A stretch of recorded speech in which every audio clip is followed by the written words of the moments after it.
everyone, it's Friday. My story for today is called Annie and the Wild Animals, and this one is written and illustrated by Jan Brett, just like the one that I read the other day. Remember, she's the author and illustrator that does those beautiful illustrations on the sides so that you kind of get a clue as to what's going on in the story besides just what the words tell you. So I want you to do some looking on the sides as I read this aloud to you. Annie and the Wild Animals, written and illustrated by Jan Brett. Annie and the Wild Animals, and look, she has an orange cat like I do. It had been snowing for days. Winter was lasting too long. Something was wrong with Annie's cat. Taffy had stopped playing. She ate more than usual. She slept all day long. Annie found her curled up in strange places.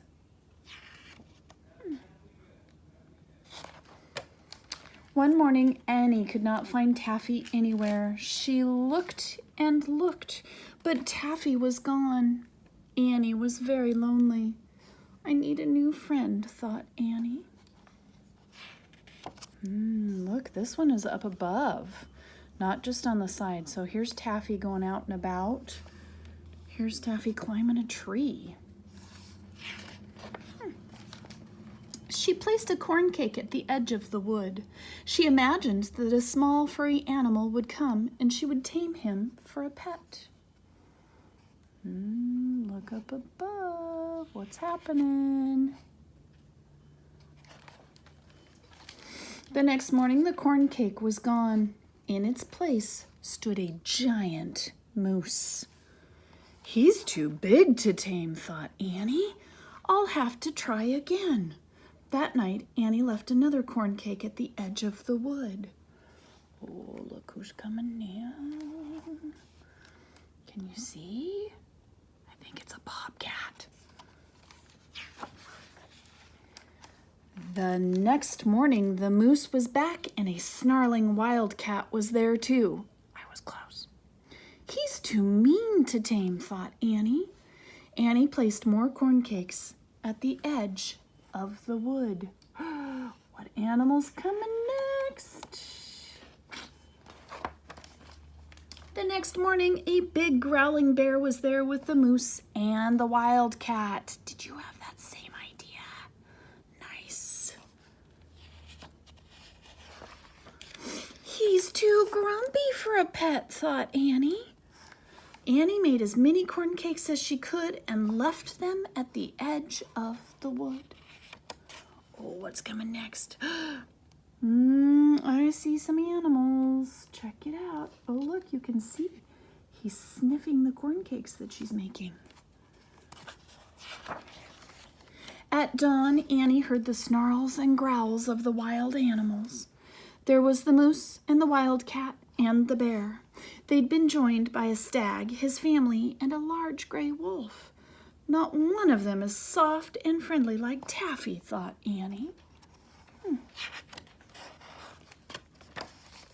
All the next day, Annie made corn cakes and left them at the edge of the wood. All night long, she heard the sounds of the wild animals eating the corn cakes. Annie awoke to find a great nose stuck through her window. It belonged to the moose, who was still hungry. Oh my goodness. There were wild animals everywhere. They roared for their next meal. The little house shook. The animals wanted more corn cakes, but when Annie looked into the barrel of cornmeal, it was empty.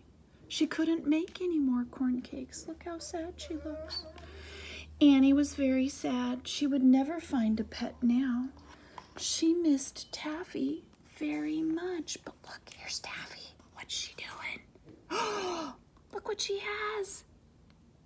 Oh my goodness. All that night, a warm breeze blew from the south. The snow melted and new buds could be seen on the plants and trees.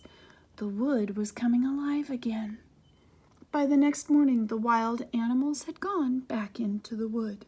They would find food there now that spring had finally come.